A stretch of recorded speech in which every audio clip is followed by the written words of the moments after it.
Hello everybody. If you want all the story's content in full, please go to www.steveuk.blog. Thank you. Short story 882, The Long Road to Silent Miles. Advanced. Alan Turnbull had spent 20 years behind the wheel of his diesel van, a VolksWagen Caddy that smelled of wet cardboard and optimism. He was 63, a retired cabinet maker who still took on the occasional commission, and the van had been his second home. It groaned up hills, coughed black smoke at roundabouts, and leaked a little oil on his driveway, but it had never truly let him down. Then came the letter from the council. The town centre was introducing a clean air zone. Older diesel vehicles would be charged £15 a day. Alan read it twice, rubbed his eyes and looked out at the caddy. It was not anger he felt, it was something closer to resignation, like hearing an old friend had been diagnosed with a stubborn illness. "Right then," he said to nobody, "time to join the future." His wife, Margaret, was delighted. She had been hinting at an electric car for over a year. "Think of the quiet," she said. "Think of not smelling like a garage." Alan grunted. He was not against progress. He was simply suspicious of anything that did not make a noise when you turned the key. The first shock came when he started looking online. He had assumed an electric car would be a small, cheerful thing with a cheerful name. He was wrong. There were saloons, estates, SUVs, and even vans. Some cost more than his first house. He spent 3 evenings scrolling through reviews, dismissing anything that looked like a spaceship or cost more than £25,000. Eventually, he booked a test drive at a dealership on the edge of town. The salesperson was a young man called Josh, who wore a sharp suit and spoke as if every sentence ended with an exclamation mark. Josh showed him a used Nissan Leaf first. "Perfect for urban driving," Josh said. 90% of owners charge at home." Alan sat inside. The seats were comfortable. The dashboard was a smooth slab of black glass. Josh pointed to a screen that showed a map of charging stations. "And if you ever go further, no problem." Alan looked at Josh. "I go to Cornwall once a year to see my brother, 200 miles each way." Josh's smile did not flicker. "Then you want a longer range model. Let me show you a Hyundai Kona Electric." The Kona was bigger. It had a proper boot. The claimed range was over 250 miles. Alan drove it around the dealership's test route, which was mostly a dual carriageway and a roundabout. The silence was unsettling at first. He kept reaching for a gear stick that was not there, but the car pulled away smoothly and the steering felt precise. When he returned to the car park, he sat for a moment, listening to the absence of engine noise. "Well," he said, "it is quiet." Josh grinned. "It grows on you." Alan did not buy the Kona that day. He went home and calculated everything. The cost of the car, the grant for home chargers, the saving on diesel and road tax. He made a spreadsheet on a piece of paper because he did not trust computers. Margaret watched him from the kitchen doorway. "You have already decided," she said. Alan tapped his pencil. "I haven't." "Yes, you have. You only make a list when you're about to spend money." He sighed. She was right. 3 days later, he bought a 3-year-old Kona Electric in a sensible grey. The dealership delivered it on a Tuesday morning. The old caddy was driven away by a man who gave Alan £200 in cash and said, "She still has life in her, this one." Alan watched the van disappear around the corner. He did not wave. The electrician arrived on Thursday to install the home charger. She was a cheerful woman named Pat who wore steel-toed boots and talked about voltage like other people talked about football. She fixed the charger to the wall of the garage, ran a cable and tested it. 7 kilowatts, she said.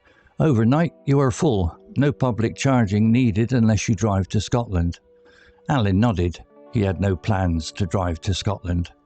For the first month, everything was fine. Better than fine. The Kona was warm in winter, cool in summer, and astonishingly cheap to run. He plugged it in every third night, just as Pat had shown him. The app on his phone told him exactly how much it cost. Margaret loved the silence. "We can talk it without shouting," she said on a trip to the garden centre. But Alan missed something. He could not name it at first.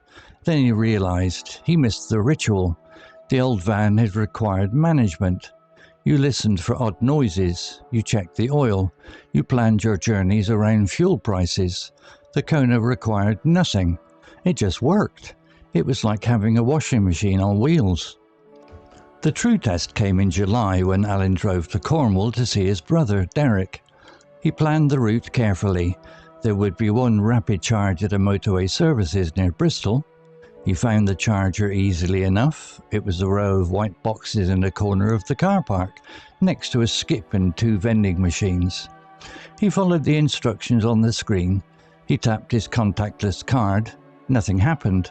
He tried again. The screen said, "Authorization error." He tried a different charger. That one asked him to download an app. He did not want another app. He already had 3 apps for his bank and 1 for the weather.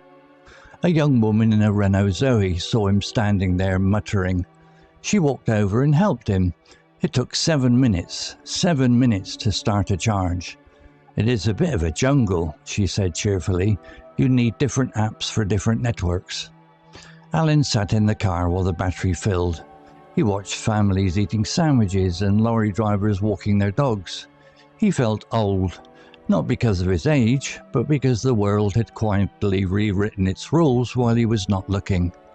You did not just buy fuel anymore. You joined a network. You registered. You updated. You prayed that the charger was working. The rest of the journey was fine. He reached Derek's house with 23% battery left. Derek, who drove a diesel BMW, laughed and said, "I knew it. You've gone soft." Alan poured himself a cup of tea and did not rise to the bait. On the drive home, he stopped at the same services. The chargers were all occupied. He waited 15 minutes. A man in a Tesla got out, stretched and said, "First time?" Alan said no, which was only partly true. When a space opened, he plugged in, sat back and watched the numbers climb. Each mile added felt like a small victory and a small defeat at the same time. Back home, he parked the Kona, plugged it into his own charger and stood in the garage. The charger made a soft click. Green lights pulsed gently. It was quiet. Too quiet. He walked inside. Margaret was reading. "Well?" she said. Alan sat down. "I kept the diesel van for 20 years because I understood it. I knew its faults. I knew its smell. This car is better in every measurable way. Faster, cheaper, cleaner. But I do not love it." Margaret lowered her book. "You were not supposed to love a car. You were supposed to drive it." Alan was quiet for a long moment. Then he smiled, a slow, reluctant smile. "No," he said, "you are right. I spent 20 years loving a van that leaked oil and smoked like a chimney. That was a strange thing to love. This car is good. It is reliable. It takes me where I need to go without complaint. Perhaps that is enough." The next morning he washed the Kona. He vacuumed the floor mats. He drove to the hardware shop to buy screws. The car was silent. The air was clean. He did not miss the van. Not really. He missed being young, but that was a different matter entirely. 6 months later, Alan took a long trip to the Lake District. He planned his charge stops using a single app that his daughter had installed for him. He arrived at each charger without drama. He drank a cup of tea while the battery filled. He watched other drivers, young, old, nervous, confident, doing the same thing. On the way home, he stopped at a viewpoint overlooking Windermere. The car was parked, silent, waiting. He looked at the grey paint and the smooth lines. It was not a character, it was a tool. A very good tool. He got back in, fastened his seatbelt and said aloud to the empty car, "All right, you win." The electric motor hummed gently as he pulled away. He did not miss the noise, he did not miss the smell, and for the first time, he did not miss the man he had been 20 years ago, rattling down a country lane in a van that was already falling apart. He drove home in silence, and the silence felt like peace. If you learned a new word today, please make sure to subscribe so you can practice again next time. Vocabulary notes. Resignation, noun, meaning, a feeling of accepting something unpleasant because you cannot change it. It is not anger or excitement, it is a quiet, tired acceptance. Example, it was not anger he felt, it was something closer to resignation, like hearing an old friend had been diagnosed with a stubborn illness. Similar words, acceptance, patience, stoicism, surrender, forbearance. To rise to the bait, idiom, meaning to react to someone who is trying to annoy you or provoke an argument. If you do not rise to the bait, you stay calm and ignore the provocation. Example, Derek, who drove a diesel BMW, laughed and said, "I knew it, you've gone soft." Alan poured himself a cup of tea and did not rise to the bait. Similar words, phrases. Ignore a provocation. Stay calm. Refuse to react. Let it go. Not take the hook. Measurable, adjective, meaning large or clear, enough to be measured or noticed. In the story, it refers to things that can be compared objectively, such as speed, cost, and cleanliness. Example, this car is better in every measurable way. Faster, cheaper, cleaner. Similar words, noticeable, significant, quantifiable, appreciable, tangible. To rattle down, phrasal verb, meaning to move quickly and noisily along a surface, especially in a vehicle that shakes or makes loose sounds. It suggests an old, imperfect journey. Example, rattling down a country lane in a van that was already falling apart. Similar words, phrases, bump along, clatter down, shake down, roll noisily, jolt along. A tool, noun, figurative use, meaning, in a literal sense, a tool is an object used to do a job, like a hammer. In the story, Alan uses it figuratively to mean that the electric car is practical and useful, but not something he feels emotional love for. Example, it was not a character, it was a tool, a very good tool.